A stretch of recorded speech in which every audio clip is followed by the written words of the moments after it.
Ayan mga idol bossing, panibagong detalye, JRP flat seat mga boss. Ayan, tignan nyo naman, napaka-pogi ng stitching niya, puti, ang linis tignan. Ayan, sinalpak namin sa Raider FI. Pero boss, pwede rin ba sa carb to? O iba to, iba yung ano, di ba? Pero may available na pang carb boss. Meron lahat ng JRP parts. Oh, meron tayong pang carb and then syempre pang FI. Flat seat, plug and play na mga boss. Hindi mo na kailangan tabasin, salpakan na lang. Ayan mga boss. Ito yung isang flat seat. Ayan. Kasama na to itong ano niya, hard shell niya. Tapos ito, flat seat na yan. Ganda ng stitching niya mga boss, pulidong-pulido pa sa JRP. Ang linis tignan yan. Ito yung latest na logo nila, puti na lang.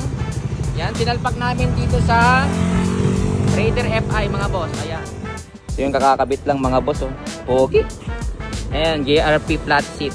Yan na pagkagawa, napakapulido. Dry carbon siya, oh. Dry carbon. Ayan, syempre JRP mga boss, JRP Racing, pogi. Kung nagustuhan nyo rin yung mga ganitong flat seat, ayan, yan yung ating yellow basket mga boss. Kung nagustuhan nyo, tignan nyo naman, pogi. Ayan, detalye niya mga boss, oh, diba? For Raider FI, and then syempre meron din pang Raider carb. Ayan mga boss.